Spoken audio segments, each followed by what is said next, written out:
ধন্যবাদ। শুভরাত্রি, সকলকে শুভরাত্রি জানিয়ে আমি শুরু করতে যাচ্ছি।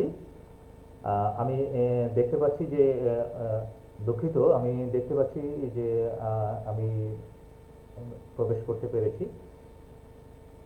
সুপ্রিয় কবি বন্ধুরা, দেশ এবং বিদেশে যে যেখানে বসে আমাদের আজকের এই লাইভ অনুষ্ঠানটি দেখছেন, সকলকে শুভরাত্রি।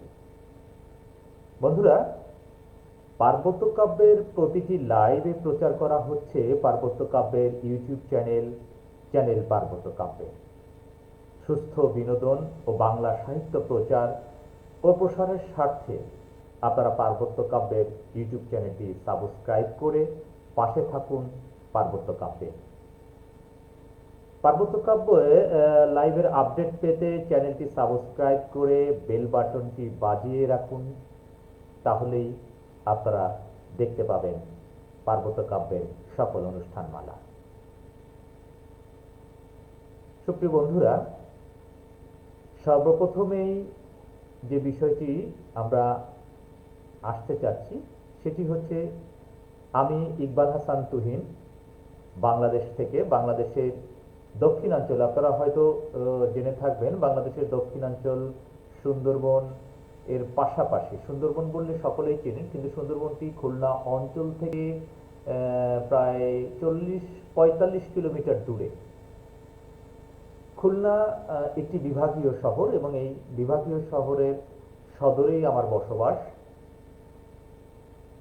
বাংলাদেশে যখন 4টি বিভাগ ছিল, এই 4টি বিভাগের, বন্ধুরা আমি এই ফাঁকে একটু জেনে নিতে চাই, আমাকে কি আপনারা শুনতে পাচ্ছেন বা দেখতে পাচ্ছেন? এই দুটি জিনিসই আমাকে একটু যদি মেসেজে জানিয়ে দেন তাহলে সুবিধা হবে। আমাকে কি দেখতে পাচ্ছেন এবং শুনতে পাচ্ছেন কিনা, ঠিক মতো শুনতে পাচ্ছেন কিনা এবং দেখতে পাচ্ছেন কিনা, একটু মেসেজে দিলে আমি বুঝতে পারবো।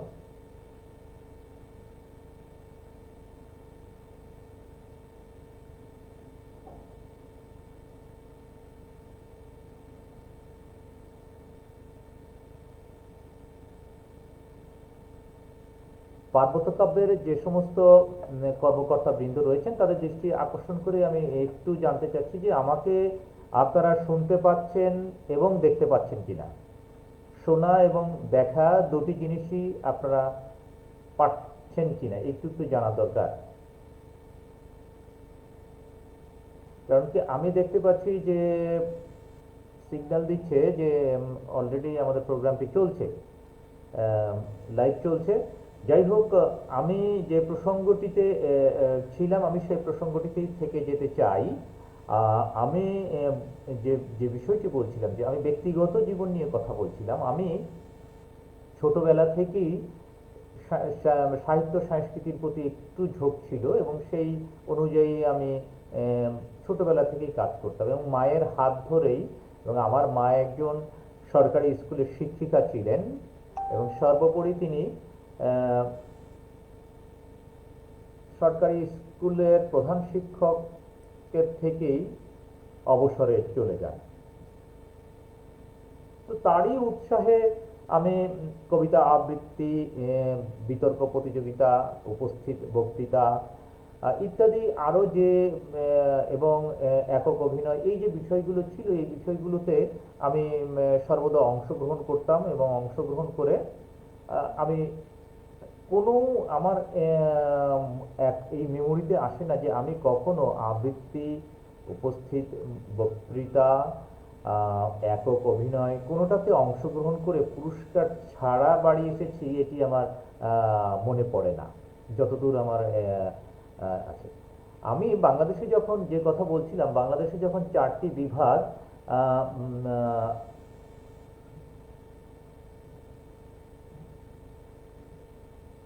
4টি বিভাগ, ঠিক তখন এই 4টি বিভাগে যে প্রতিযোগিতা সারা বাংলাদেশ ব্যাপী যে প্রতিযোগিতা হয়েছে, তখন উপজেলা ছিল না, তখন থানা ছিল। প্রথমত থানা থেকে আমি প্রথম স্থান অধিকার করি, তারপরে জেলাতে প্রথম স্থান অধিকার করি, বিভাগে প্রথম স্থান অধিকার করি এবং সর্বোপরি 4টি বিভাগ মিলে জাতীয় পর্যায়ে যে প্রতিযোগিতা হয়ে থাকে সেই প্রতিযোগিতাও আমি প্রথম স্থান অধিকার করে থাকি এবং করেছি।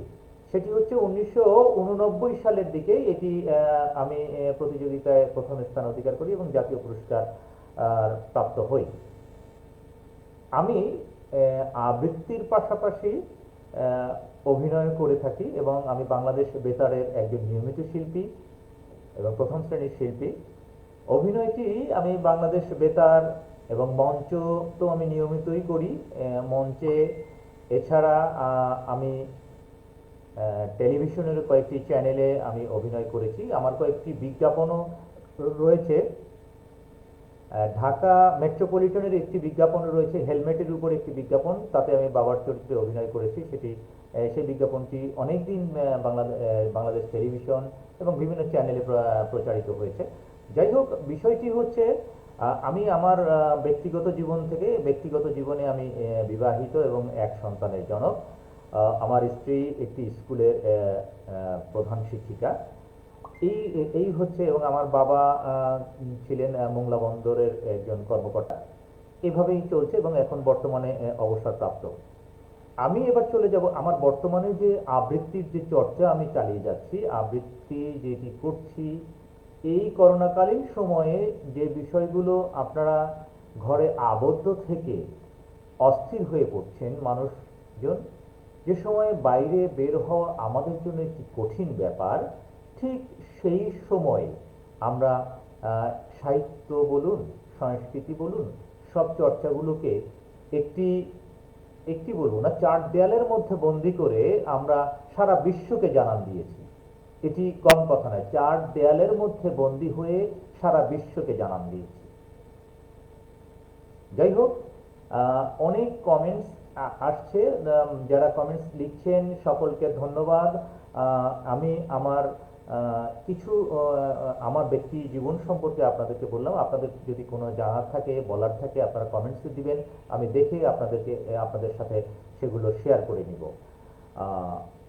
আপনারা পার্বত্য কাব্য এর সাথে সম্পৃক্ততা বিষয়টি যেটি রয়েছে, সেটি আপনারা সাহিত্য গ্রুপ অনেক রয়েছে, এই সাহিত্য গ্রুপগুলোর ভিতর থেকে বেছে বেছে পছন্দ শুধু না, একটি শার্ট আপনার রংটি পছন্দ হলো, বাট শার্টের সুতোটি বা সুতোগুলো ভালো নয়, সেক্ষেত্রে ওই শার্টটি কেনাটা কতখানি যুক্তিযুক্ত, এটি বিবেচ্য বিষয়। তেমনি অনেক সাহিত্য গ্রুপ রয়েছে, দেখতে অনেক সুন্দর রয়েছে, কিন্তু সেই সাহিত্যের ভিতরে রস, গন্ধ সবকিছু মিলিয়ে সেটি পূর্ণাঙ্গ একটি সাহিত্য সংগঠন কিনা, এটি বিবেচ্য বিষয়। সেটি বিবেচনায় রেখেই আপনারা সাহিত্য সংগঠনগুলোর সাথে যুক্ত হবেন এবং তাদের সাথে থাকবেন। সেই হিসাবে পার্বত্য কাব্য একটি সুন্দর, মননশীল এবং সৃজনশীল, এটি গতিময়তা পেয়েছে দেশ এবং বিদেশে। ভারত, বাংলাদেশ দুটি দেশ তো পাশাপাশি, এবং আমরা ভাষাভাষী, অনেক ভাষাভাষী, বিশেষ করে কলকাতার এই অঞ্চলটি তো পশ্চিমবঙ্গের এই পাশটুকু, এবং বাংলাদেশের একটু তো আমরা বাংলা ভাষী। তো আমরা এই দুই বাংলার মানুষরা তো আবৃত্তি বলুন, সাহিত্য চর্চা বলুন, কবিতা বলুন, সবকিছুতেই আমরা আমাদের এই করোনার সময় আরো কাছে এনে দিয়েছে, একে অপরকে আমাদের আরো কাছে এনে দিয়েছে।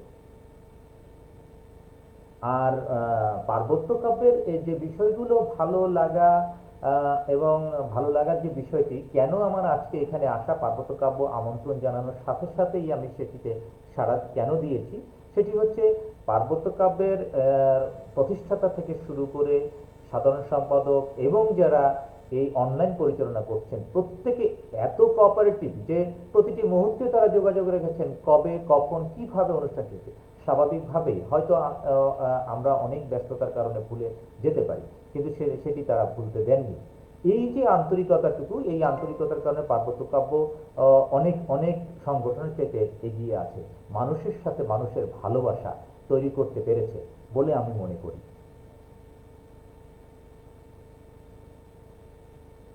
আর পার্বত্য কাব্যের বিষয়গুলো সম্পর্কে আমি আরো পরে কবিতার ফাঁকে ফাঁকে আলোচনা আপনাদেরকে জানাবো। যারা দেখছেন তাদেরকে আন্তরিকভাবে ধন্যবাদ জানাচ্ছি। আমি এই মুহূর্তে আর সময় নষ্ট না করে আমি চলে যাব কবিতার অঙ্গনে। এবার আমি যে বিষয়টি একটি বিষয় আলোচনা করেই আমি কবিতা আবৃত্তিতে চলে যাব। বিষয়টি হচ্ছে, বাংলাদেশে অনেক কবি রয়েছে যারা প্রতিনিয়ত কবিতা লিখছেন, প্রতিদিনই কবিতা লিখছেন, কিন্তু সব কবিতা কি পাঠক হৃদয় জয় করতে পেরেছে? সব কবিতা কি আবৃত্তি যোগ্য? বিষয়টি কবি বন্ধুদের কাছে আমি প্রশ্ন রেখে গেলাম। তাই যদি হতো আহ, তাই যদি হতো পার্বত্য কাব্য, তাই যদি হতো তাহলে কবি কাজী নজরুল ইসলাম, রবীন্দ্রনাথ ঠাকুর, তারা যে সমস্ত কবিতা লিখেছেন, মানুষের মুখে মুখে কতগুলো কবিতা আছে বলুন তো?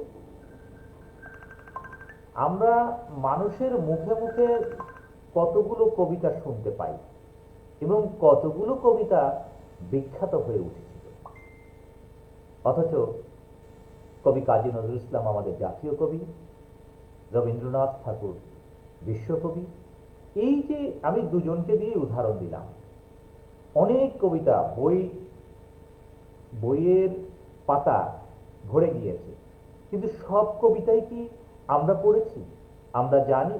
সব কবিতাই কি মানুষের মনের ভিতর রয়েছে? বিদ্রোহী কবিতা আজও সকল মানুষের মনে মনে। বিদ্রোহ, কাজী নজরুল ইসলাম বললেই আমরা বুঝি বিদ্রোহী কবিতা। এই যে বিষয়গুলো রয়েছে, এই বিষয়গুলোকে আমাদের কবিদেরকে অন্তরে নিতে হবে। আমি মনে করি বর্তমানে যে সমস্ত কবিরা কবিতা লিখছেন, আমি অনেক কবিতা আবৃত্তি করছি, প্রতিদিন আবৃত্তি করছি এবং পোস্ট দিচ্ছি। আমার ইউটিউব চ্যানেল হচ্ছে ইকবাল হাসান। আমার ইকবাল হাসান নামে আপনারা সার্চ দিলে ইউটিউব চ্যানেলটি পাবেন, এবং ইকবাল হাসান নামেই আমার ফেসবুক আইডি। ফেসবুক আইডিতে আপনারা যদি কেউ ফ্রেন্ড রিকোয়েস্ট পাঠান, আমি অ্যাকসেপ্ট করে নেব। কবিতার ব্যাপারে যদি কেউ আলোচনা করতে চান, তাহলে আবৃত্তির ব্যাপারে আলোচনা করতে চান, তাহলে আমার ইনবক্সে কাইন্ডলি নক করবেন, তখন আমি উত্তর দিব। যে প্রসঙ্গটি বলছিলাম সেটি হচ্ছে, আবৃত্তি করবার জন্য বর্তমান প্রজন্মের এবং বর্তমান সময়ের অনেক কবিরা অনেক ভালো লেখা দিচ্ছেন। আমার কাছে অনেকগুলো বই রয়েছে আবৃত্তির বই। একটি বই আমি বলতে পারি এক্সাম্পল হিসেবে, একটি বইয়ের ভিতরে লিখেছে সব কবিতাই, মানে সম্পাদনায় সম্পাদক সাহেব লিখেছেন সব কবিতাই আবৃত্তিযোগ্য নয়, যে সমস্ত কবিতা আবৃত্তিযোগ্য সেই সমস্ত কবিতাই এই বইয়ে আনা হলো। তাহলে কবি বন্ধুরা নিশ্চয় বুঝতে পেরেছেন যে কোন কবিতা কবিতা পাঠ করা যাবে, অসুবিধা নেই, কিন্তু আবৃত্তি করবার ক্ষেত্রে এর ছন্দ, তাল, লয়, সুর যেমন গানে রয়েছে, আবৃত্তিরও প্রতিটি ধাপে ধাপে অনেক বিষয় রয়েছে, কণ্ঠের ওঠানামা রয়েছে। আপনি একটি কবিতা দিলেন, কিন্তু আমার কাছ থেকে সেটি অনেক ভালোভাবে আশা করছেন, কিন্তু সেই কবিতাটির ভিতরে কোনো তাল, লয়, ওঠা নামা, কোনো আপ ডাউন, কোনো কিছু নেই, তাহলে আমি সেই কবিতাটিকে কিভাবে উপস্থাপন করব? বন্ধুরা, সেই কারণে কবিতা যদি মনে করেন কবিতা পাঠ করবার জন্য এটি একটি দিক, আর যদি মনে করেন কবিতাটি আবৃত্তি করবার জন্য মানুষের মুখে মুখে আমার কবিতাটি যাবে, তাহলে সেই কবিতার বিষয়বস্তুটি খুব ভালো থাকতে হবে, পাশাপাশি সেই কবিতাতে আবৃত্তিকার যাতে তার রস সবটুকু দিয়ে আবৃত্তি করতে পারেন সেই সুযোগটিও আপনাকে করে দিতে হবে। তাহলেই কবিতাটি আবৃত্তিকারের কণ্ঠে অনেক ভালো শোনা যাবে এবং আপনার কবিতা তখন মানুষের মুখে মুখে চলে যাবে। আমার অনেক কবিতা এখন মানুষের মুখে মুখে, অনেক আবৃত্তি মানুষের মুখে মুখে। যাই হোক, আমি যে কথাটি বলছিলাম সেই কথাটি সবগুলোই শেষ করে ফেললাম। এই মুহূর্তে আমি প্রথমত, যেহেতু পার্বত্য কাব্যের অনুষ্ঠানে আমি আমন্ত্রিত হিসেবে এসেছি, আমি চাই পার্বত্য কাব্যের থেকেই আমি আবৃত্তিটি শুরু করি।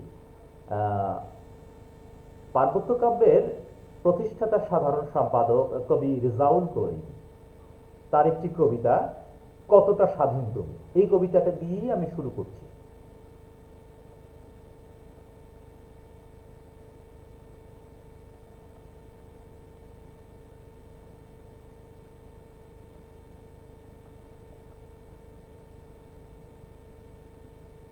কতটা স্বাধীন তুমি, হাত দিয়ে বলো বুকে, এখনই সময় গড়ছে ওঠো, না হয় মরবে ধুকে।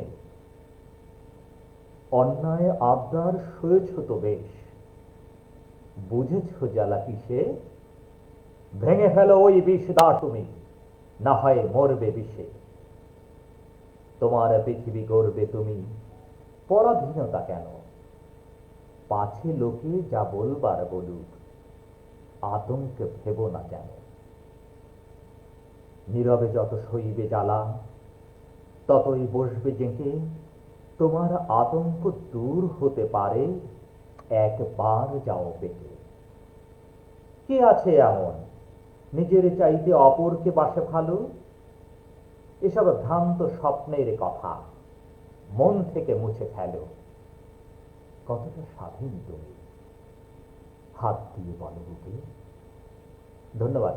এটি ছিল আমাদের পার্বত্য কাব্যের প্রতিষ্ঠাতা সাধারণ সম্পাদক কবি রেজাউল করিমের কবিতা।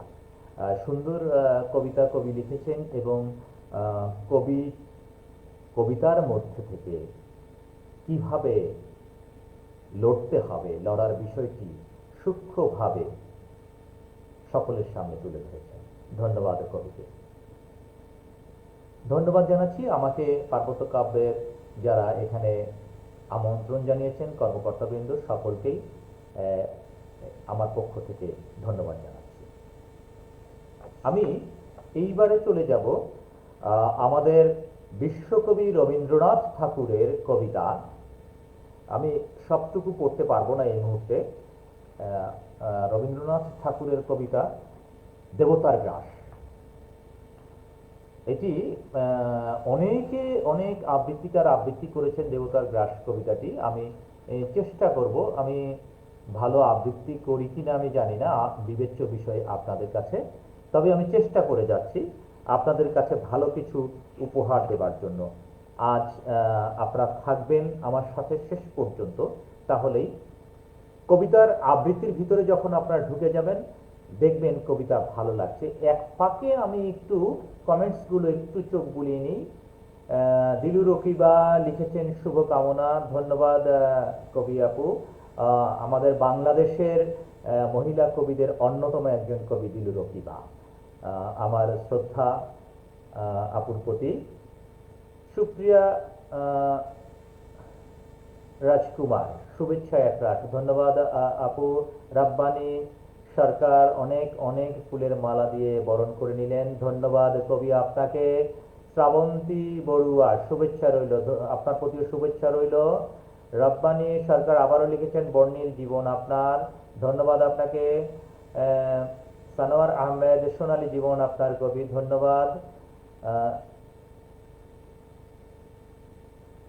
ত্রিদীপ দেব শুভকামনা প্রিয় কবি, আপনার প্রতিও শুভকামনা রইল। শায়লা খান পার্বত্য কাব্য আপনাকে স্বাগতম কবি, শুভেচ্ছা বন্ধু। বেশ সমৃদ্ধ আলোচনা শিমলি চৌধুরী, ধন্যবাদ বন্ধু আপনাকে। আবৃত্তি শুরু করা হবে, জি রেজাউল করিম স্বাগতম প্রিয় আপনাকে পার্বত্য কাব্যে আমি ও আমার কবিতাতে। ধন্যবাদ। আমিও আমার কবিতার যে প্রোগ্রামটি আপনারা দেখছেন এই মুহূর্তে, আমি ও আমার কবিতা।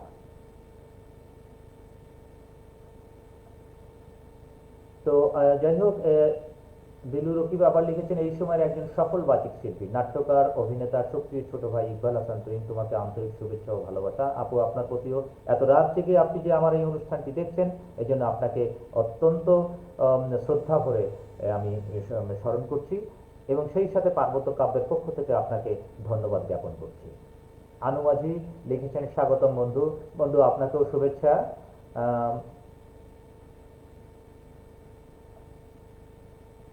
নুরুল ভান লিখেছেন সুস্বাগতম সুপ্রিয় শ্রদ্ধ ও সম্মানিত প্রিয় কবি, ধন্যবাদ আপনাকে।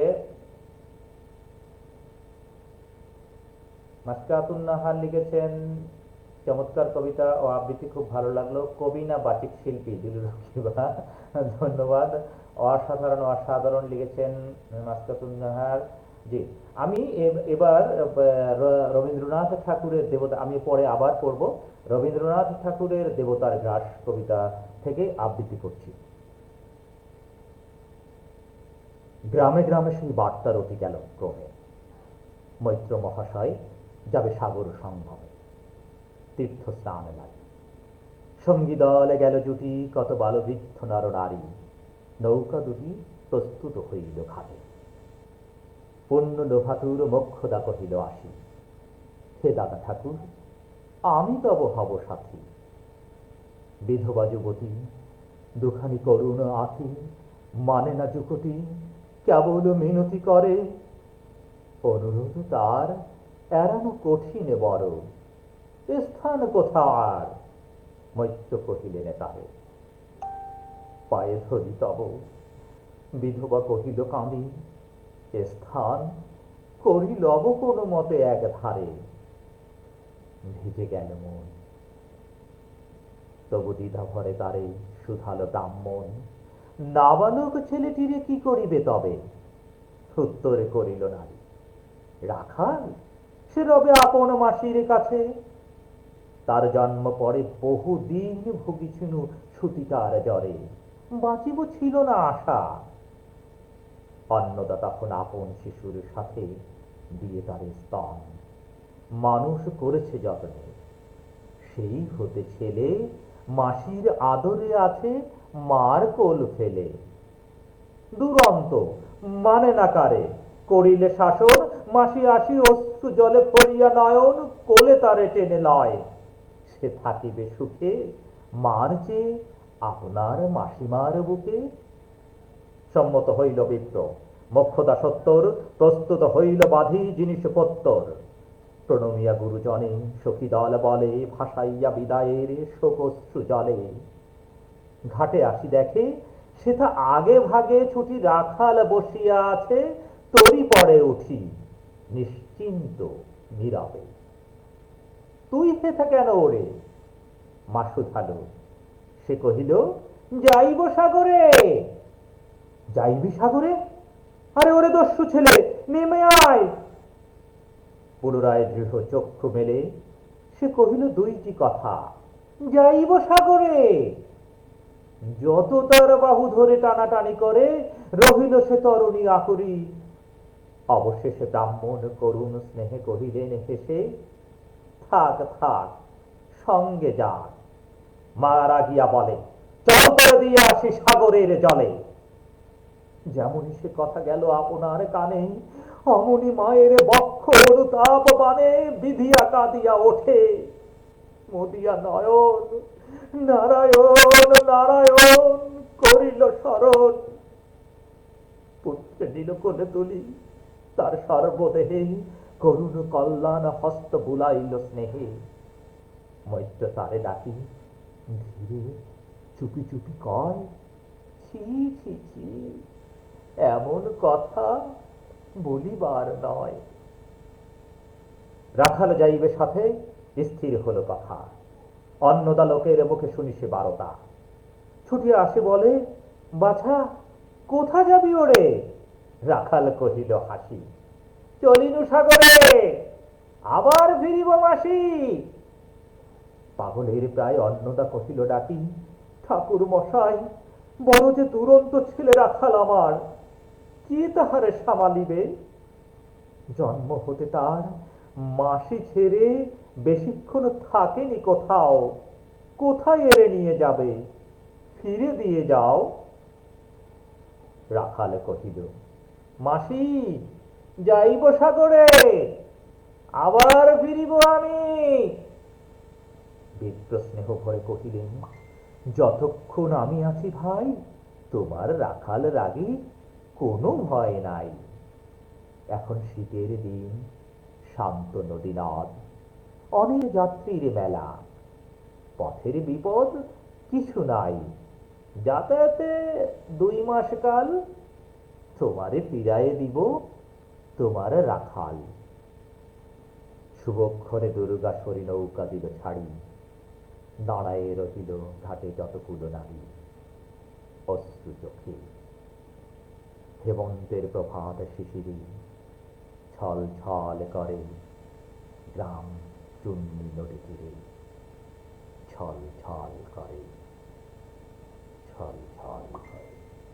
ধন্যবাদ। আমি অংশ বিশেষ পাঠ করলাম। আমি জানি না আমার যারা আজকে ভক্তবৃন্দ রয়েছেন, যারা শুনছেন দেশ এবং বিদেশে, কেমন লেগেছে আমি জানি না। আপনারা এই কমেন্টসের মাধ্যমে উৎসাহিত করলে আমি ধন্য হব। ধন্যবাদ বন্ধুরা। আমি এ পর্যায়ে আর একটি কবিতা আমি একটু আমি যেটি বলছিলাম যে আমাদের বাংলাদেশে নারী কবিদের অন্যতম কবি দিলু রকিবা আপু, এবং তিনি ব্যক্তি জীবনে একজন শিক্ষিকা ছিলেন, রিটায়ারমেন্টে আছেন।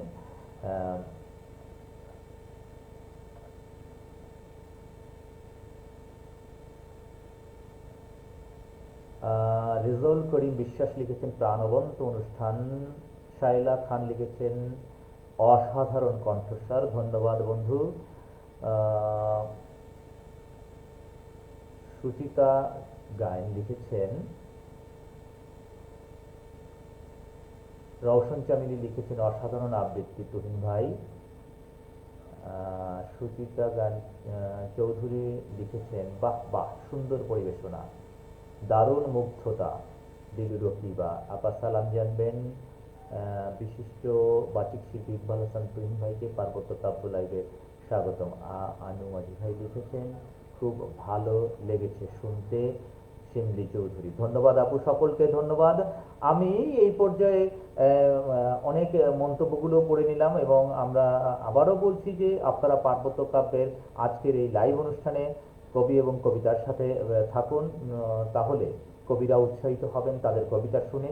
এবং আমি চেষ্টা করব, আমি বলছি, আমি যাদের দেখছি আমার পরিচিত যাদের কবিতা করেছি বা যাদের কবিতা, যে সমস্ত কবিরা এখানে উপস্থিত থাকবেন, আমি চেষ্টা করব তাদের কবিতাগুলো খুঁজে বের করে পড়বার জন্য, তাতে সে সমস্ত কবিরা উৎসাহ পাবেন এবং পরবর্তীতে তারা সকল লাইভ প্রোগ্রামে উপস্থিত থেকে সেটি সার্থক করবার চেষ্টা করবে। আমি দিলু রকিবা আপুর একটি স্মৃতি বিজড়িত কবিতা আবৃত্তি করবার চেষ্টা করছি।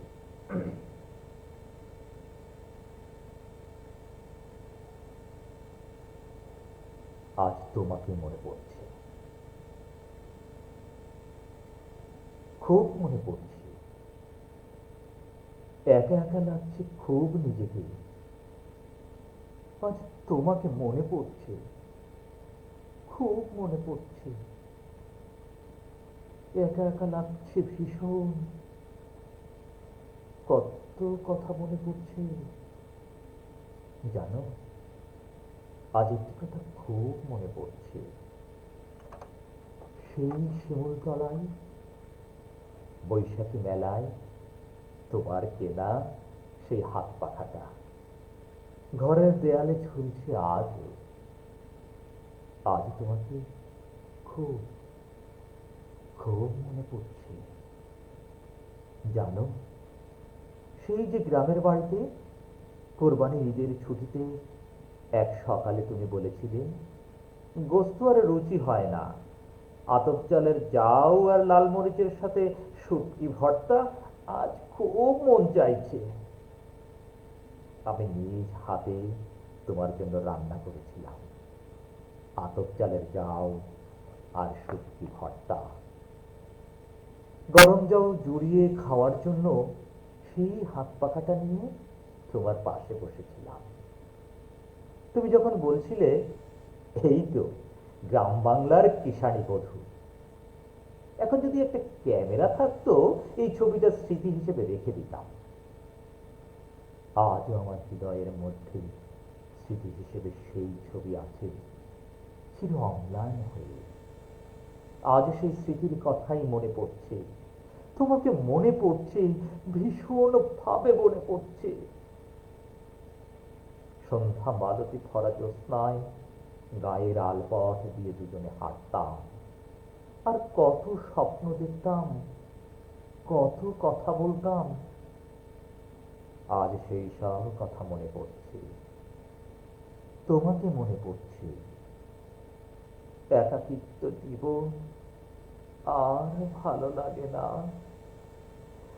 এখন শুধু অপেক্ষার প্রহর গুনি, কখন আসবে, কখন আসবে সেই অন্তপুরের ডাক।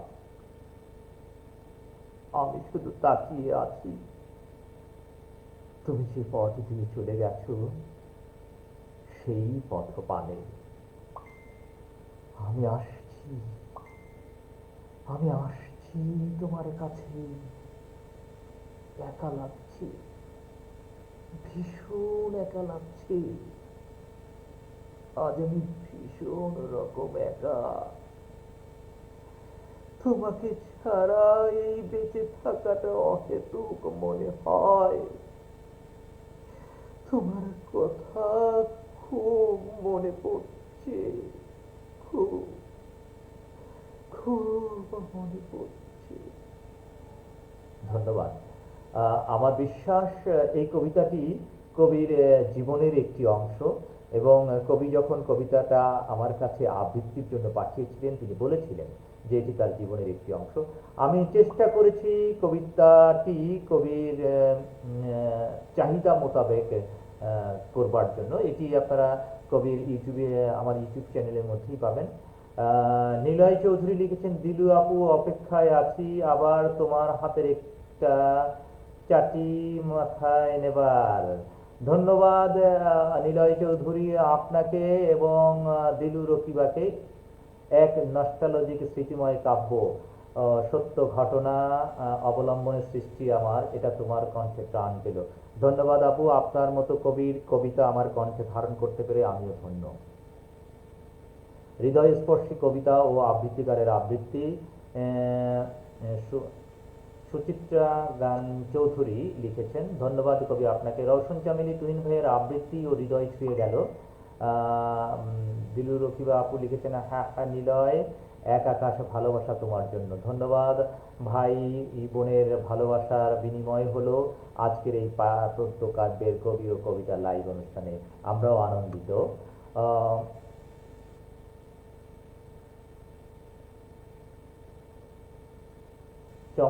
দীপল দুর্জয় লিখেছেন, চমৎকার হচ্ছে দাদা। দীপল দুর্জয় সম্পর্কে আমি একটু না বললেই নয়। এই কবি ব্যক্তি একজন অধ্যাপক, কলেজে অধ্যাপনা করেন, এবং তিনি তার আমি বাস্তব নিয়ে লিখবো। আমি দীপল দুর্জয়ের এই এই কবির এই কমেন্টসটি দেখে আমার মনে পড়লো, এবং আমি তার কবিতাটি আবৃত্তি করতে চাই। এবং রওশন চামেলি, আমি দেখছি রওশন চামেলি, নাজনীন সুলতানা, যারা যারা আছেন, যারা যারা আজকে কবি রয়েছেন, আমি চেষ্টা করব আপনাদের কবিতাগুলো যদি আমার হাতের কাছে থেকে থাকে, আমি চেষ্টা করছি আপনাদের কবিতাগুলো টেনে এনে দর্শকদের সামনে উপস্থাপন করবার জন্য। আমার বিশ্বাস কবিরা যে সমস্ত কবিতা লিখেছেন সেই কবিতাগুলো আপনাদের কাছে অবশ্যই অবশ্যই প্রাণ ফিরে পাবে। এই পৃথিবীতে ভাই বোনের সুন্দর সুমধুর সম্পর্ক সবচেয়ে বেশি। ধন্যবাদ আপু। আমি এই লাইভ অনুষ্ঠানে জানিয়ে রাখছি যে আমার নিজের কোনো বোন নেই, আমরা 4 ভাই, আমি সবার বড়। আমি দিলু আপুকে, আমি যখন কবিতা মানে বিভিন্ন গ্রুপে প্রবেশ করি, আমি একটি গ্রুপে যখন প্রবেশ করি দিলু আপুকে পাই, এবং দিলু আপু কয়েকটি কমেন্টসের মাধ্যমে আমাকে আপন করে নেন, এবং সেই থেকে আমি তাকে বড় আপু হিসেবেই জানি। ধন্যবাদ আপু। এই ভাই বোনের সম্পর্কটি যেন চির অম্লান থাকে আমাদের মাঝে, সকলের মাঝে। রেজাউল করিম সাহেব লিখেছেন, দারুণ পড়ছেন বস। ধন্যবাদ, ধন্যবাদ আপনাকে। আমি দিলু রকিবার এই কবিতাটি শেষ করেছি। আমি এই ফাঁকে একটা আঞ্চলিক কবিতায় চলে যাই, একটু ভিন্ন রস দিতে চাই। আমি আমি আমি আজকে আপনারা যতক্ষণ আমি নতুন কবি, এবং আমি প্রথিতযশা কবিদের থেকে নতুন কবিদের কবিতা পড়তে স্বাচ্ছন্দ্য বোধ করি বেশি, কারণ তাদের কবিতার ভিতরে অনেক অনেক, আমি মনে করি অনেক ভালো ভালো কবিতা বাংলাদেশে, ভারতে, কলকাতাতে যারা আছেন কবি, ভালো ভালো কবিতা লেখেন, এবং তাদের প্রতি আমি শ্রদ্ধা রেখেই বলছি, এই ভালো কবিতাগুলো যদি যে ভালো বাচিক শিল্পী বা আবৃত্তিকারের কণ্ঠে, দুঃখিত, আবৃত্তিকারের কণ্ঠে সঠিকভাবে তুলে ধরা যায়, তাহলে সেই কবিতাটি দুর্দান্ত হয়ে উঠবে এবং মানুষের মুখে মুখে এটি পৌঁছে যাবে, এটি আমার বিশ্বাস। আমি আমার বিশ্বাস থেকেই সবসময় কথা বলার চেষ্টা করি। আমি গরিবের নকডাউন নামে একটি কবিতা, এটি শোভা রানী বিশ্বাসের লেখা কবিতা। আমি এটি পড়ব। তার আগে আমি কি দীপলদার কবিতাটি পড়ে নেব। দীপলদার বাবাকে নিয়ে একটি কবিতা রয়েছে, সুন্দর একটি কবিতা, এবং যেটি বাস্তবের সাথে অনেক মিল রয়েছে, বাস্তবধর্মী নিয়ে লিখেছেন। দাদা, আপনার পরিবেশনায় ভীষণভাবে আপ্লুত প্রাণিত হলাম। ধন্যবাদ সুচিত্রা গান্ডা, আপনাকে অসংখ্য ধন্যবাদ। আপনি সুন্দর সুন্দর কমেন্টস করে আমাকে অনুপ্রাণিত করছেন। শিমলি দিদি অনেক অনেক লিখেছেন, মন ছুঁয়ে গেল আবেগে তাড়িত কবিতাটি আপনার কণ্ঠে। দিদি, আপনাকে অসংখ্য ধন্যবাদ। লাইভ এই লাইভ অনুষ্ঠানে আনার এবং এই লাইভ অনুষ্ঠানের প্রক্রিয়াটির জন্য দিদি আমার সাথে যোগাযোগ করেছেন, সবসময় কথা বলেছেন। দিদি, আপনাকে অসংখ্য ধন্যবাদ। আমি আমার মনে হয় দীপলদার কবিতার পরে আমি আঞ্চলিক কবিতাটি, ওই আঞ্চলিক কবিতাটিতে একটু রস রয়েছে, অনেক আবেগ রয়েছে, এবং এটি করোনাকালীন সময়ের জন্য লেখা। এটি আপনাদের কাছে অনেক অনেক ভালো লাগবে। করোনাকালীন সময় দুটি কবিতা আমি আপনাদের সামনে তুলে দেবো, এবং দুটি কবিতায়, এবং সবচেয়ে মজার ব্যাপার, আজকে আমি বাস্তবধর্মী, বাস্তবের উপর লেখা কবিদের কবিতাগুলো আপনাদের সামনে তুলে ধরছি। বাবা আমার ভীষণ বোকা, কবি দীপল কান্তি বিশ্বাস দুর্জয়। কবির বাড়ি গোপালগঞ্জ, এবং গোপালগঞ্জে একটি সরকারি কলেজে তিনি অধ্যাপনা করেন। কবির প্রতি শ্রদ্ধা রেখেই আমি কবিতাটি আবৃত্তি করছি। এটি ফেসবুকে রয়েছে, আমার ইউটিউব চ্যানেলে রয়েছে, আপনি এই কবিতাটি শুনতে পাবেন।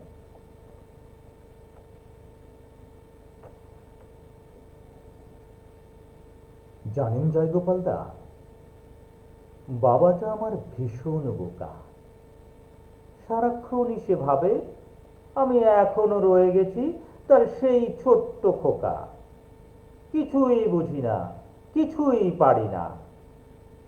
উনি যেদিন আর থাকবে না, সেদিন আমি কি করে চলবো? এটা করো না, ওটা পারবে না, আগে বড় হও, তারপরে করো। আচ্ছা জয়গোপাল দা, আপনি বলেন, আমি আর কত বড় হব? আমি লেখাপড়া শেষ করে সর্বোচ্চ ডিগ্রি নিয়েছি। বিশ্ববিদ্যালয়ে রোজ কত বড় বড় ছেলে মেয়েদের পড়াই। আপনাদের মতো কত পণ্ডিত প্রবর্তের সাথে ওঠা বসা, মিটিং মিছিল আড্ডা ইত্যাদি ইত্যাদি, আরো কত কি। তারপরেও বাবার সেই একই কথা। বলেন তো দাদা, বাবা আমার কতটা বোকা? জানেন জয়গোপাল দা, ছেলেবেলায় বাবার সাথে কতবার যে কুমোরিয়ার হাটে যাওয়ার বায়না ধরেছি। মায়ের বকুনির ভয়ে কাউকে কিছু না বলে আগে ভাগেই পথে গিয়ে লুকিয়ে রয়েছি। সারাটা পথ বাবার কাঁধে চড়ে গিয়েছি। যাতায়াত ব্যবস্থা তখন এতটা ভালো ছিল না। মাঠের পর মাঠ, তামাকের জমি, ভেতর দিয়ে সরু পথ, শক্ত মাটির ঠেলা। খালি পায়ে বাবার আঙুল থেকে রক্তে ভিজে গেছে মাটি। তবু বাবা আমাকে কাঁধ থেকে একটি বার নামাতো না। বাবাকে কতবার বলেছি একজোড়া জুতো কেন, অথচ জুতো না কিনে উনি আমাকে 10 টাকার মদন কিনে দিতেন, আর বলতেন এরপরে গরুমুড়ি, তারপরে সাধু ব্যাপারীর কাছ থেকে গজা। দেখেন দাদা, বাবা আমার কতটা বোকা। প্রতি বছর বারণের সময় বাবার হাত ধরে ঘোড়াকান্দির মেলায় যেতাম। মাটির তৈরি গরু, ঘোড়া, প্লাস্টিকের বন্দুক, আরো কত খেলনা কিনে তবেই যেতাম হাবু ময়রার মিষ্টির দোকানে। প্লেটে ভর্তি রসগোল্লা দিয়ে বলতেন, না এবার খাও। আমি বলতাম, তুমিও খাও বাবা। দূর বোকা, আমি এসব খাই নাকি, তুমিই খাও। অথচ দাদু ভাইয়ের কাছে গল্প শুনেছি, বাবা নাকি জ্ঞানেন মামার সাথে বিধান কাকুর সাথে পাল্লা দিয়ে 1 গামলা রসগোল্লা এক নিমিষেই সাবার করে দিত। জানেন জয়গোপাল দা, বাবা আমার ভীষণ বোকা। প্রতি মাসেই আমাকে নতুন নতুন জামা, দীপক জুতা, ভূষণ গেঞ্জি, ইংলিশ প্যান্ট, আরো কত সব কিনে দিত। আর বলতো, ভালো করে লেখাপড়া করো, আরো কিনে দেব। অথচ বাবার জেমা অথচ বাবার জামাটাই ছিল ছেঁড়া, পায়ে একজোড়া নাগরা জুতা।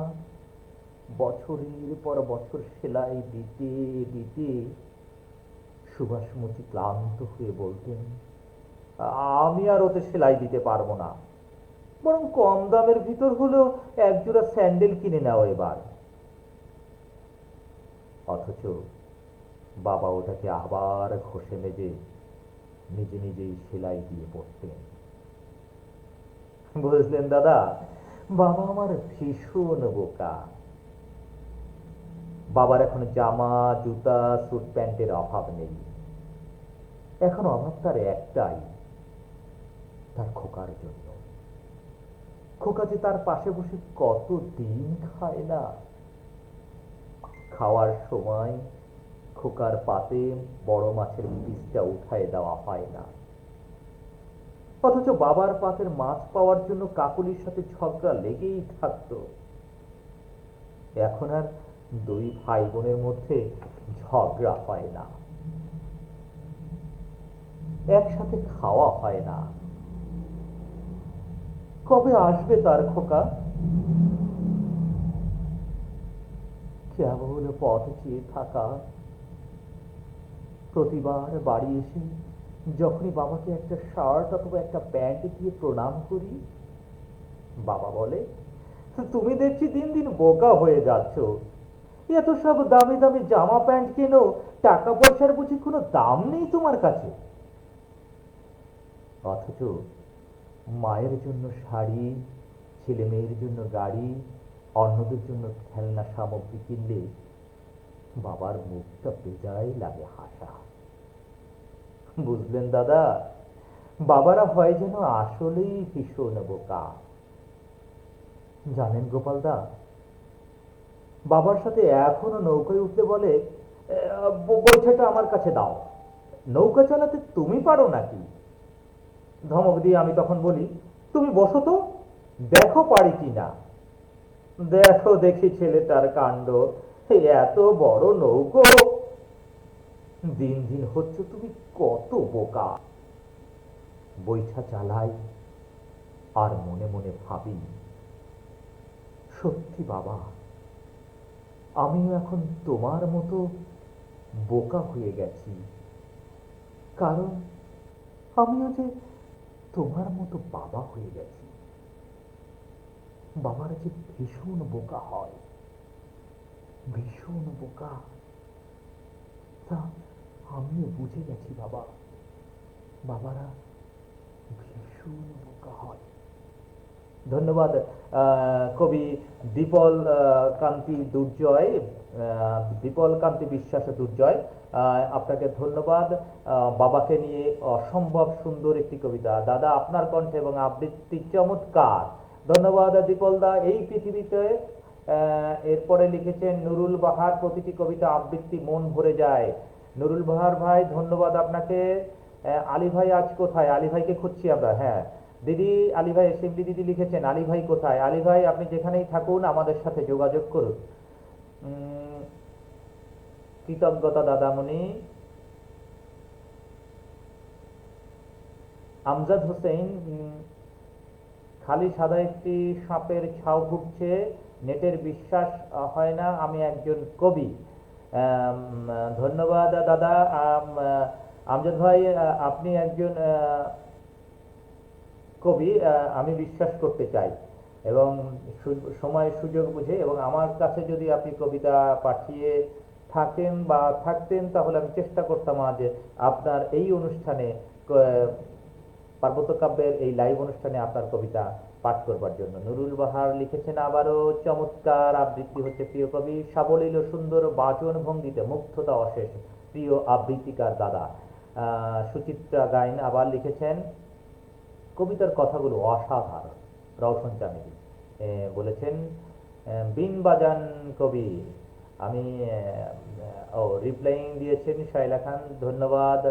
নিলয় দাদাকে হারিয়ে ফেললাম নাকি? তুহিন ভাইয়ের আবৃত্তি অসাধারণ হচ্ছে, খুব সুন্দর পাঠ করছেন নিলয় চৌধুরী দাদা। আছি দাদা। নিলয় দা থাকলে আওয়াজ দিয়েন, আমিও শুনতে চাই, দেখতে চাই আপনার আওয়াজ। মনোমুগ্ধকর লেখনী, সুন্দর আবৃত্তি পাচ্ছি না আমিও। রেজা ভাইকেও হারিয়েছে সম্ভবত। কেউই হারিয়ে যাননি সম্ভবত, সবাই শুনছেন ঘাপটি মেরে, যখন আবৃত্তি চলছে চুপচাপ শুনছেন। হ্যাঁ, এখন মোবাইলে পড়ে ঘরে। আপু কি বুদ্ধি বাবা, মিসিং ডায়েরি করে দিন দিদি ভাই। ধন্যবাদ। অনেক সুন্দর সুন্দর কমেন্টস আসছে, তারপরেও তো এলেন। এটাই আমাদের অসাধারণ আবৃত্তি ইকবাল ভাইয়ের। আলী জি আলী ভাই, অনেকক্ষণ আপনাকে অনেকেই খুঁজছেন। খুব সুন্দর অনুষ্ঠান, পার্বত্য কাব্যে কাব্যই পারে গুণীজনদের সম্মান দিতে। ধন্যবাদ ধন্যবাদ ধন্যবাদ আমজাদ হোসেন কবি, চমৎকার আবৃত্তি। রোকসানা আবেদা, কি অসাধারণ বলিষ্ঠ কণ্ঠের আবৃত্তি, বুধ হয়ে শুনেই যাচ্ছি, মন্ত্রমুগ্ধ করে দিলেন হে গুণী। ধন্যবাদ। আরও কবিতা রয়েছে। আমি রওশন চামেলির কবিতা আমি বলেছি একটি আঞ্চলিক কবিতা, এবং এই আঞ্চলিক কবিতাটি আপনাদের দুর্দান্ত লাগবে আমার বিশ্বাস। আঞ্চলিক কবিতাটি লাগবে। তবে তবে রওশন চামেলি আপু রয়েছেন, আমি অনেকক্ষণ ধরে দেখছি। আমি রওশন চামেলি আপুর একটি কবিতা দেখি এখানে, যদি থেকে থেকে আমার কাছে, আমি সেটি আবৃত্তি করে তারপরে চলে যাব। জি, রওশন চামেলি আপুর কবিতাটি আমি পেয়েছি। রওশন চামেলি আপু একটি কবিতা, আমাদের বাংলাদেশের স্বাধীনতাকালীন সময়ে, এটিও একটি বাস্তবধর্মী কবিতা, কিন্তু এটিতে কবি রূপক ব্যবহার করেছেন। আমি কবির সাথে এবং আমার আবৃত্তির বিষয়ে, আমি যারা কবি এখানে, যারা আমার পার্বত্য কাব্যে যারা লাইভ অনুষ্ঠানটি শুনছেন বা আমাকে দেখছেন, কবিদের প্রতি আমি জানিয়ে রাখছি যে আমি যখন কোনো কবিতা কবির কাছ থেকে নিয়ে আবৃত্তি করি, আমি কবির সাথে আলোচনা করে নিই কবি কোন থিমের উপরে কবিতাটি লিখেছেন, কবি কোন বিষয়বস্তুকে ধারণ করে কবিতাটি লিখেছেন, এবং কবির চাহিদাটা কি ছিল, এই বিষয়টি জেনে আমি আবৃত্তিতে কণ্ঠ দিয়ে থাকি। বিপল দুর্জয় দাদা লিখেছেন, দাদা অন্য কবিতার অনুরোধ কি করা যাবে? যদি সে সুযোগ থাকে তাহলে কেমন আছেন মধুদা কবিতাটি আবৃত্তি করতে অনুরোধ করব। ধন্যবাদ দাদা, আপনার অনুরোধটি আমরা গ্রহণ করলাম। আমি যদি এই অনুষ্ঠানের সময় পাই তাহলে আপনার ওই মধুদার কবিতাটি আবৃত্তি করার চেষ্টা করব। রওশন চামেলির সেই কবিতাটি আমরা চলে যাচ্ছি, স্বপ্ন ছেঁড়া দীর্ঘশ্বাস। বিকেল 5:05। এক ফালি রোদ সোহাগা করছি সেক্টর কমান্ডার বদরুলের মুখে। বাতাসে শিমুলের কাব্য কথা ছড়ানো অবিন্যস্ত উঠোনে একটানা পাখির কিচিরমিচির, এখানে ওখানে রক্ত পলাশের আমন্ত্রণ, আর চোখের তারায় থাকে আশ্বাসের ঝিরি। আদ বোঝা চোখে কমান্ডার হিসেবে কোশ্চেনে যুদ্ধ যুদ্ধ খেলায় কতটা রক্ত ছড়ল কদমতলির, কি পরিমাণ সাহায্য দিবে সরকার জঠর জ্বালা মেটাতে গ্রামবাসী। ঠিক এই সময় হঠাৎ উস্কো খুস্কো পাকা চুল, শত্রুমণ্ডিত ভোগ, ছেঁড়া শার্ট, মলিনে লুঙ্গিতে ঢাকা ছিন্ন পা দুখানি, পরন্ত বয়সী ক্লান্ত এক লোক কমান্ডারের বাহু খামচে ধরল। তার স্বরে চিৎকার করে বলে উঠল, বাহে আমাকে স্বাধীনতা দেন, বাহে আমাকে স্বাধীনতা দেন। ধরলার বুকে আসতে পারে তার প্রতিধ্বনি, ইথারে ইথারে কান্না হয়ে ফেরে দোয়েলের করুণ সুর, তীর হয়ে বেঁধে কদমতলির প্রতিটি সর্বহারা মানুষের বুকে। বাতাসের হাসিতে ফজর আলী ভরসা পায়, শকুনির চাতক চোখে জীবনের গন্ধ খোঁজে। যুদ্ধ বিধ্বস্ত ফজর আলী যেন সে করে উপ্রাণ নোনা গাছ। কি ছিল না ফজর আলী? সব সব ছিল। এক আকাশে জ্যোৎস্না গলা ভালোবাসা ছিল, বিস্তৃত ফসলের হাসি, সবুজাব পায়ের আর হৃদয়, স্ত্রী পুত্র কন্যা, ধানের গোলা, মোয়া, বাতাসা, ছোট্ট টুনি, পুতুলের বাক্স, কাঠের ঘোড়া, বাসন্তী শাড়ি, আরো কত কি। এখন সেসব ফানুস। দানবের দাতালা হাসি, ছেলেটা রক্ত এখনো উঠোনের দপ্তকে লাল, বানরদের খোঁজায় ছিন্ন বিচ্ছিন্ন দেহে শকুনের পাশ। পোয়াতি মেয়েটা হায়নার কামনা পুতুল, আর ছোট্ট মেয়েটি আধারে রাতের কান্না হয়ে ঝরে পৃথিবীর কোলে। ফজর আলী যুদ্ধ বোঝে না স্বাধীনতা, শত্রু শত্রু খেলা, বারুদের ছাজালো গন্ধ, মর্টার শেল, বোমা, কাটা রাইফেল, লাশের পর লাশ। অমানিসা কাতর ফজর আলীর চোখ নিরাপত্তা খোঁজে। দিন ভর সুখ খুঁজে অসুখের মাঝে, দুহাতে মুখ ঢেকে ফজর আলী কেঁদে ওঠে, মুই বুঝুং না বাহে তোমরা গুলা কন, মোর স্বাধীনতা কই, মোর স্বাধীনতা কই। ধানের গোলার ভরা হাসি, পোয়াতি মেয়ের লাবণ্য চাহনি, ছেলের তেজি দেহ বোঝে, বেশ ভালো বোঝে, আর বোঝে ছোট্ট টুনির ঠোঁটের হাসি। পুতুলের বায়না, লাল নীল সবুজ ফিতে, রেশমি চুড়ি, নিস্তব্ধ আকাশ, নিস্তব্ধ কদমতলী। থেমে যায় ধরনার স্রোত। কমান্ডার বাকরুদ্ধ বাতাস, শোকার্ত চেতনায় অসময়ের ঘণ্টা বাদে। জননী আমার, জন্মভূমি, তুমি শুনতে পাও কি জোড়াসাঁকোর কান্না? ইথারে ইথারে ভাসে কত ফজর আলীর স্বপ্ন চেনা দীর্ঘশ্বাস, কত ফজর আলীর স্বপ্ন চেনা দীর্ঘশ্বাস। ধন্যবাদ বন্ধুরা। এই ছিল রওশন চামেলির স্বাধীনতার উপরে একটি কবিতা।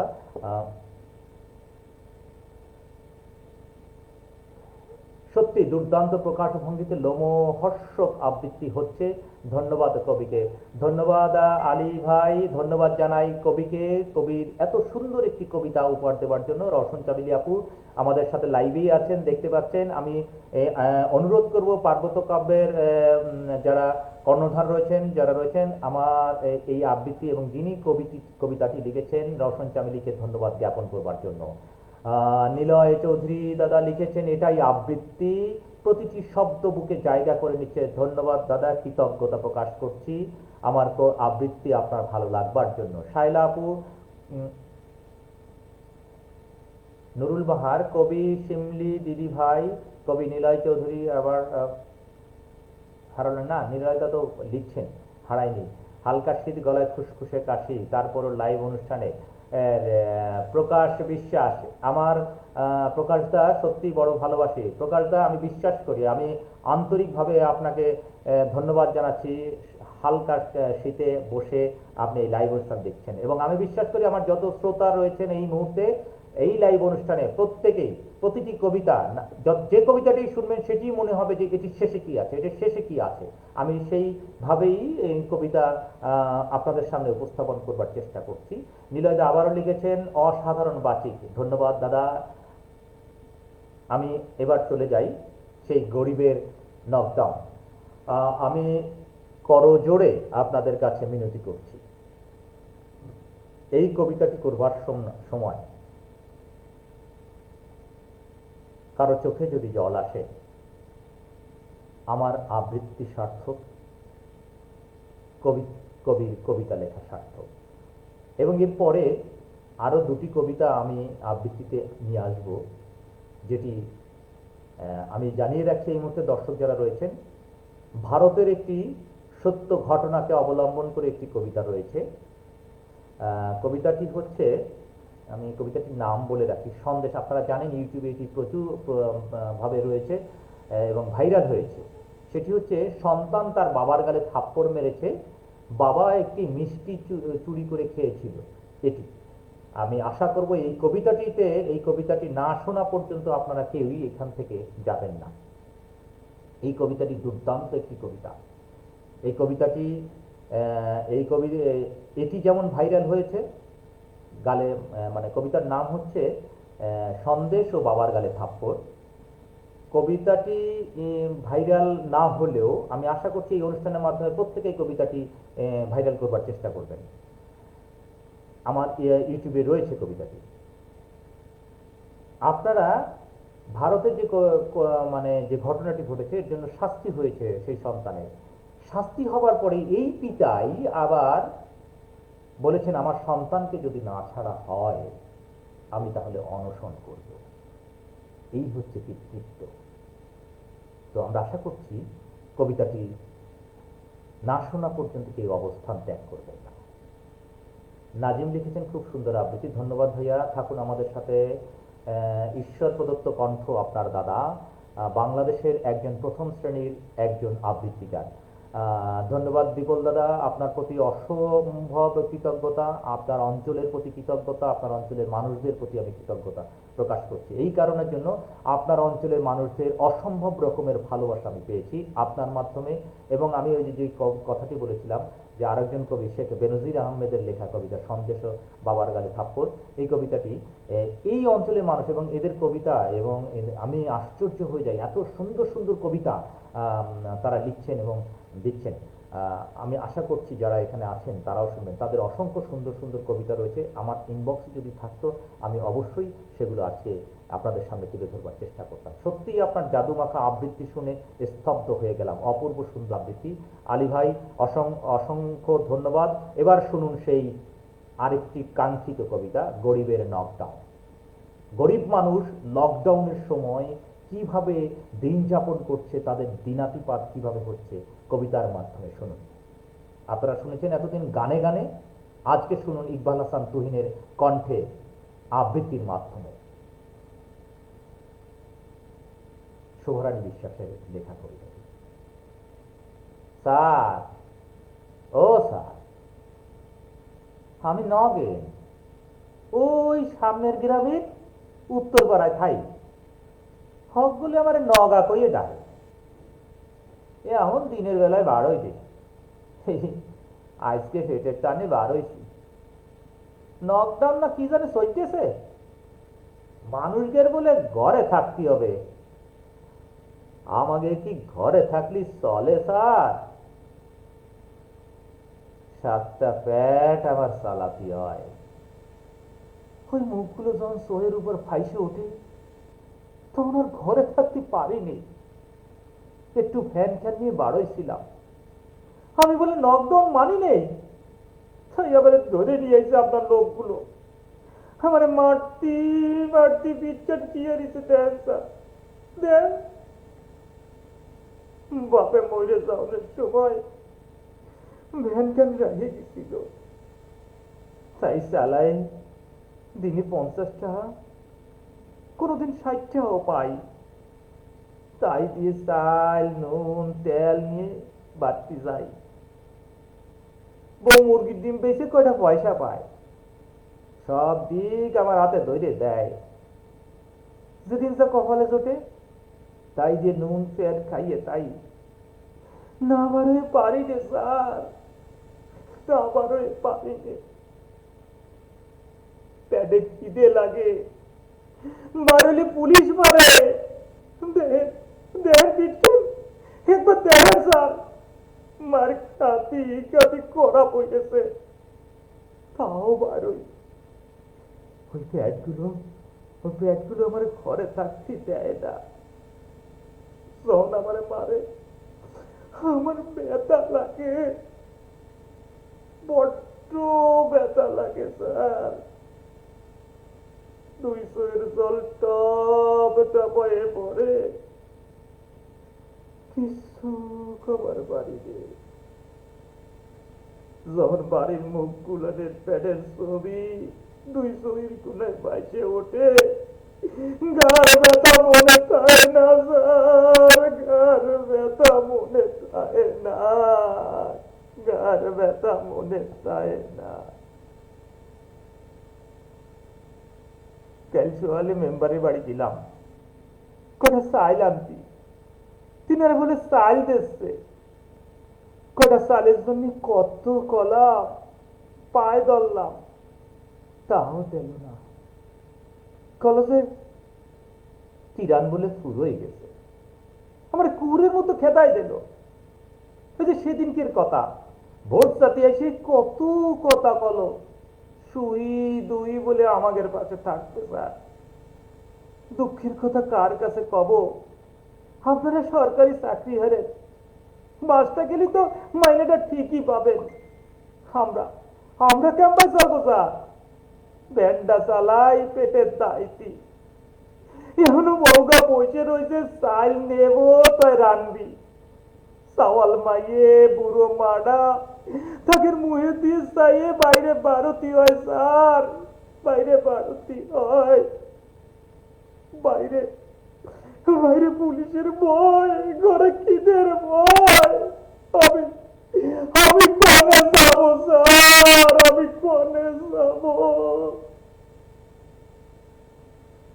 খিদের কি জ্বালা আমি জানি স্যার, ঘরে থাকি না খায়ে মরবানি, আর বাড়ালি করোনা রোগে মরবানি, তাই তাই কটা পেটে খাইয়েই মরি স্যার।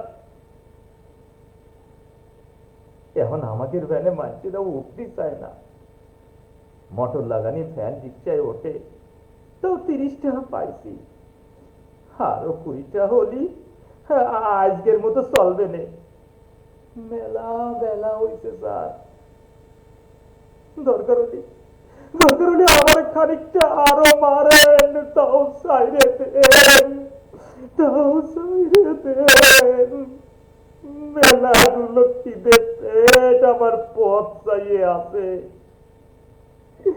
আমি না গেলি তাদের খাওয়া চড়তে টানে, আমার সাইরে দেন স্যার, আমার সাইরে দেন, সাইরে দেন।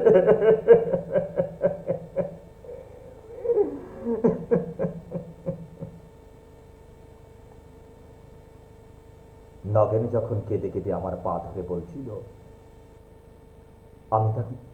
আমি তাকে বোঝাতে পারিনি, পুলিশি ঘরে থাকতে বলছে ভালোর জন্য, সুস্থ থাকার জন্য। সেই মুহূর্তে নগেনকে বোঝানোর ক্ষমতা আমার ছিল না। চোখটা মুছে কনস্টেবলকে ইশারায় নগেনকে ছেড়ে দিতে বললাম, আর আমি নগেনের যাওয়ার পথের দিকে তাকিয়ে অশ্রু ফেললাম। ধন্যবাদ, ধন্যবাদ। এই ছিল কবি শোভারানী বিশ্বাসের এই কবিতাটি আমি প্রায়ই অনুষ্ঠানে পড়ি, আমার খুব পছন্দের একটি কবিতা। পার্বত্য কাব্যের অদ্বিতীয় পরিবেশনায় মুগ্ধতায় বিমোহিত হলাম আজ।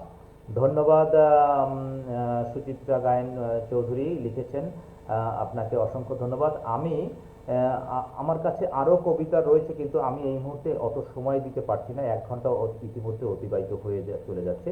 আমি সর্বশেষ কবিতাটি, আমি যে কথাটি বলেছিলাম যে আপনাদের জন্য ভারতের একটি জি আমি কি না বন্ধুরা, আমি আজকে এই পর্যন্তই চালিয়ে যাই, পরে আবার কোনো একদিন কোনো একটি অনুষ্ঠানে এসে আপনাদের সাথে আবারও সময় দিব।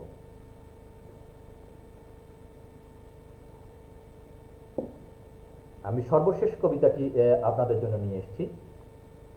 আমার কাছে আরো একটি ছিল বাঙ্গি ফাটা কপাল, এটি অনিন্দ আমাদের লেখা একটি দুর্দান্ত কবিতা। 150 মাইল পাড়ি দিয়ে নারী শ্রমিকের এই করোনাকালীন সময়ে 150 মাইল পাড়ি দিয়ে কর্মস্থানে যোগদানের জন্য একটি নারী শ্রমিককে নিয়ে লেখা কবিতা। আমি প্রতিটি কবিতা বাস্তবতার ভিত্তিতে লেখা কবিতাটি আজকে এই অনুষ্ঠানে পার্বত্য কাব্যে তুলে ধরলাম। আমি আশা করছি পার্বত্য কাব্য এই সংগঠনটিকে যারা পছন্দ করেন, যারা ভালোবাসেন, যে সমস্ত কবিরা এখানে কবিতা দিয়ে থাকেন, প্রত্যেককেই বলবো যে প্রত্যেকের প্রতি চোখ দিয়ে জল পড়ে গেল দাদা, নগেনের ভূমিকায় আপনি চমৎকার অভিনয় করলেন দাদা। আর শোভা দিদিকে ধন্যবাদ এত সুন্দর একটি কবিতা উপহার দেওয়ার জন্য। ধন্যবাদ দাদা, অসংখ্য ধন্যবাদ। দীপল দা লিখেছেন মুগ্ধতায় অশেষ কৃতজ্ঞতা প্রিয় কবি আলী ভাই লিখেছেন। রোকসানা আবেদা লিখেছেন, কুর্নিশ জানাই আপনাকে অসাধারণ একটি লাইভ উপহার দেওয়ার জন্য। রোকসানা আপু, আপনাকে অসংখ্য ধন্যবাদ। আমার এই লাইভ অনুষ্ঠানটি আমার কণ্ঠের আবৃত্তি শুনে আপনার ভালো লাগবার জন্য। শিমলি দিদি লিখেছেন, মন ভরে গেল আবৃত্তি শুনে। দিদি অসংখ্য ধন্যবাদ। আমি লাইভের একেবারে শেষ পর্যায়ে চলে এসেছি। আমি আশা করছি এই কবিতাটি সকলের কাছে আমি আবারও বিনীত অনুরোধ করছি, এই কবিতাটি প্রতিটি শব্দ, প্রতিটি কথা আপনারা মনোযোগ সহকারে শুনবেন। আশা করি প্রত্যেকের হৃদয়কে নাড়া দিবে। কবি শেখ বেনজির আহমেদের কবিতা সন্দেশ ও বাবার গালে থাপ্পড়।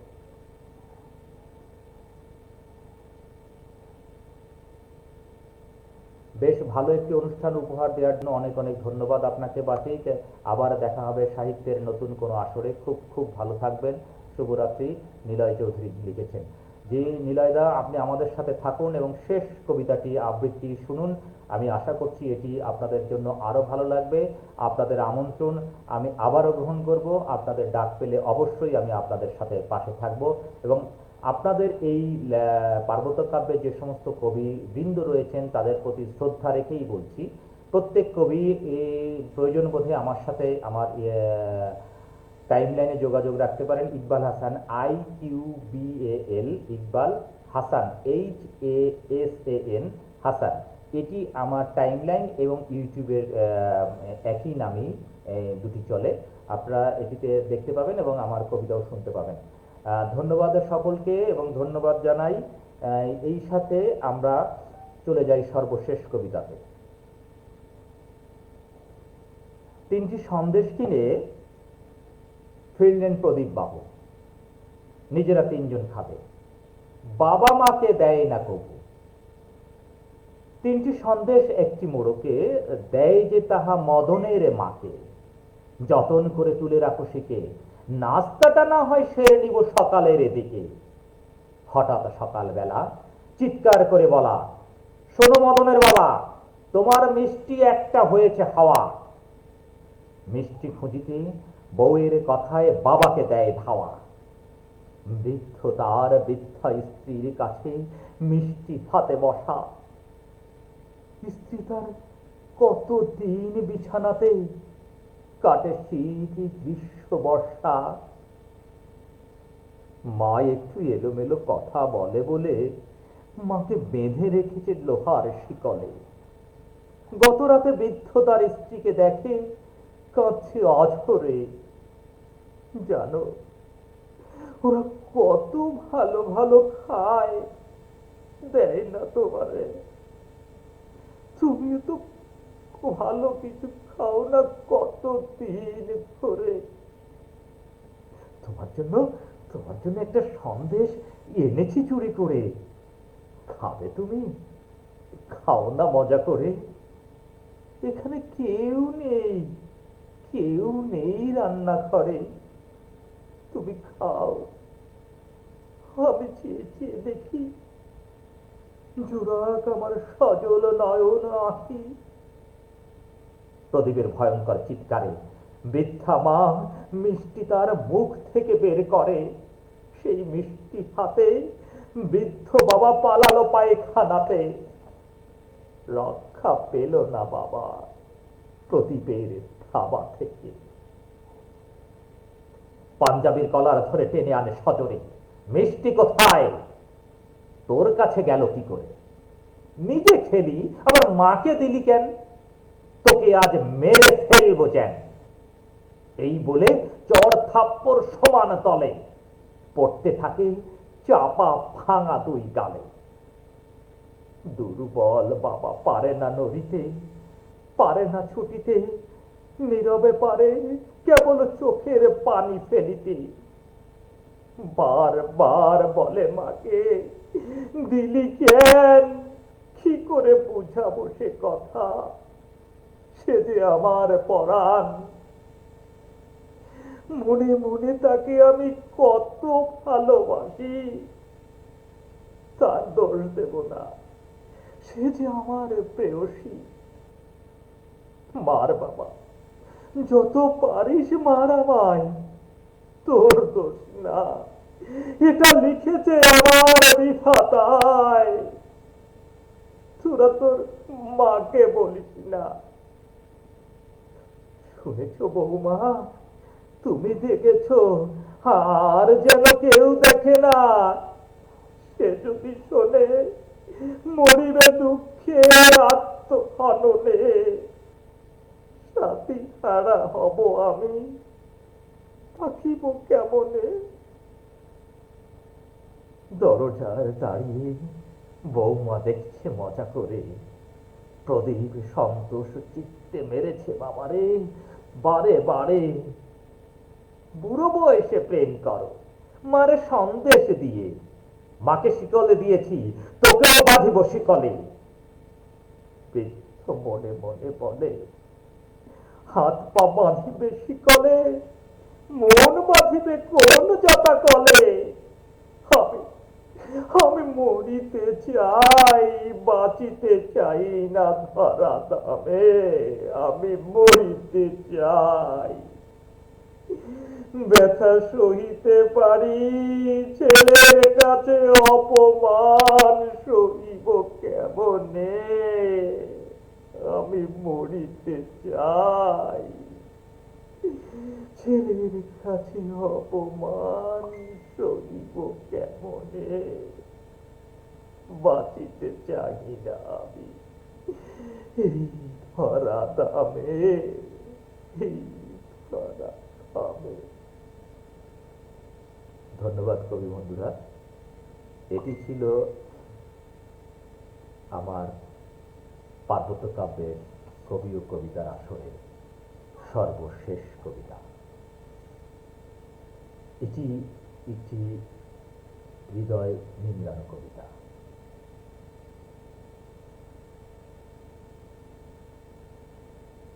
সিন্ধি চৌধুরী আবারও লিখেছেন, ভীষণ সুন্দর একটা অনুষ্ঠান উপহার দেওয়ায় আপনাকে আন্তরিক ধন্যবাদ, কৃতজ্ঞতা, আবারও আশার প্রত্যাশায় শুভকামনা। খুব ভালো থাকুন, শুভরাত্রি। ঘটনাটি দেখেছি ইউটিউবে, বাবার গালে থাপ্পড় মিষ্টি খাওয়ার দায়ে। আমজাদ হোসেন ভাই লিখেছেন। জি আমজাদ ভাই, কবিতাটি কবি সেভাবেই লিখেছেন। আমার কাছে মনে হয়েছে কবিতাটি যথার্থই ছিল, এবং কবিতাটি আমার ইউটিউবে আছে। যদি কেউ আবারও শুনতে চান, ইউটিউব সার্চ দিয়ে আপনারা কবিতাটি শুনতে পাবেন। সর্বোপরি আজকের এই অনুষ্ঠানে যারা লাইভ অনুষ্ঠানে ছিলেন, পার্বত্য কাব্যের কবি ও কবিতার অনুষ্ঠানে যারা ছিলেন, প্রত্যেককে আমার হৃদয় নিংড়ানো ভালোবাসা। সকলে ভালো থাকবেন, সুন্দর থাকবেন। এই করোনাকালীন সময়ে মুখে মাস্ক ব্যবহার করুন, সাবধানে থাকুন, পরিবারের সাথে থাকুন, সযত্নে থাকুন। সকলে ভালো থাকুন। শুভরাত্রি। তবে শুভরাত্রি বলেই শেষ করছি না, আলী ভাইয়ের একটি কমেন্টস না পড়েই আমি চলে যেতে পারছি না। সত্যি মনটা ডুবকে কেঁদে উঠল, মোচড় দিয়ে উঠল বুকের পাঁজর। সত্যি ভাই, আপনার প্রাণবন্ত আবৃত্তিতে কবিতাটি শ্রেষ্ঠ কবিতার শীর্ষে উঠে আসলো। আপনার লোমহর্ষক আবৃত্তির জন্য কৃতজ্ঞ ভাইজান। আমাদের মাঝে বেঁচে থাকুন অনেক দিন, এই কামনা করি। শুভরাত্রি, শুভ কামনা রইল। ধন্যবাদ আলী ভাই, এত সুন্দর একটি কমেন্টস আমি অনুষ্ঠানের শেষে আপনার কাছ থেকে পেয়ে আমি নিজেকে ধন্য মনে করছি। আমি নিজের এবং আপনাকে অশেষ ধন্যবাদ জানাচ্ছি। সুপ্রিয় বড়ুয়া লিখেছেন, শুভকামনা থাকলো, আপনার প্রতিও শুভকামনা রইল। রব্বানী সরকার লিখেছেন, শুভরাত্রি, কাব্যময় হয়ে উঠুক আপনার যাপিত জীবন, আপনাদের জীবনও শুভ ময়তায় ভরে উঠুক, এই কামনাই করছি সবসময়। এবং সকলকে শুভরাত্রি জানিয়ে আগামী দিনের সোনালী সূর্যোদয়ের প্রতীক্ষায় সকলের জন্য সবাই ভালো থাকুন, সুস্থ থাকুন, বেঁচে থাকলে আবারও দেখা হবে। ধন্যবাদ সকলকে, শুভরাত্রি।